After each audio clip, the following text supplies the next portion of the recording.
What's the connection between astrology and spiritual practice? It's a profound connection that mostly is ignored or lost or unknown.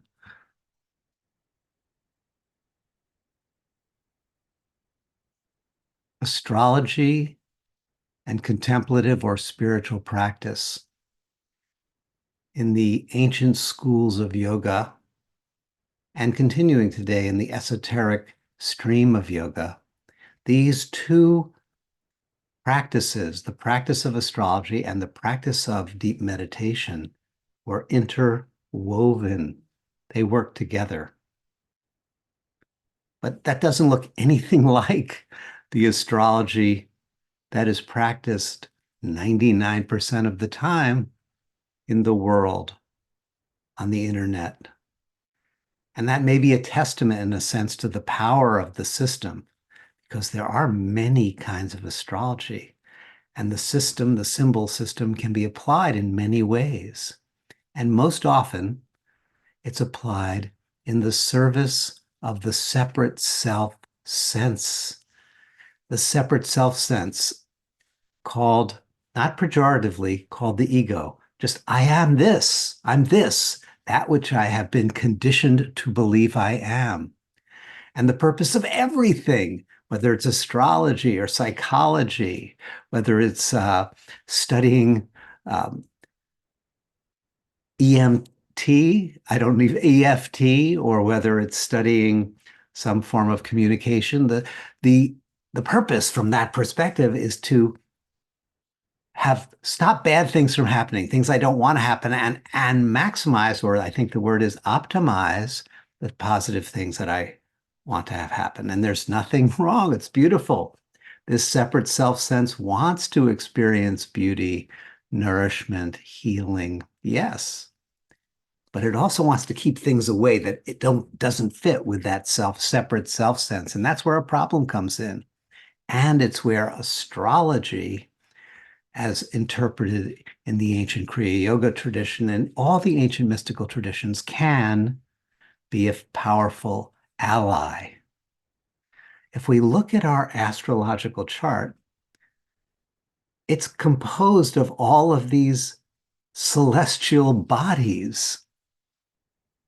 Why? There's a circle around it, or in some systems, a square around it. Is there really a circle around you? Is there a square around you? Or is that a symbol of saying that a part of the solar system, indeed a part of the vast cosmos, has been, in a sense, recognized to be my part in it, my role in this larger story, my role in this larger cosmic dance. And the astrology of awakening allows me to play my role, to play my part in this cosmic theater in a way that brings beauty, brings truth, brings goodness through the structure of my psyche, the structure of my behaviors, the structure of my relationships, the structure of my life, to bring that goodness, truth, and beauty into a fuller, more powerful expression that the beings with whom I communicate and commune with can be supported in their own remembrance of that,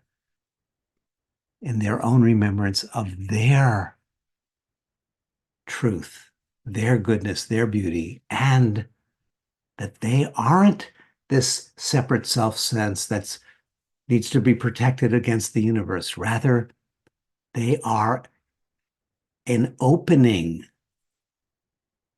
through which the universe can joyfully express itself.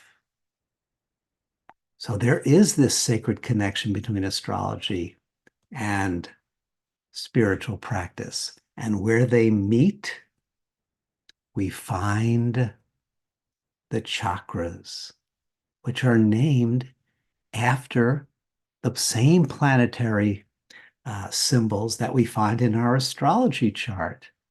There is a Saturn chakra, a Jupiter, a Mars, a Venus, a Mercury, a Sun and Moon chakras.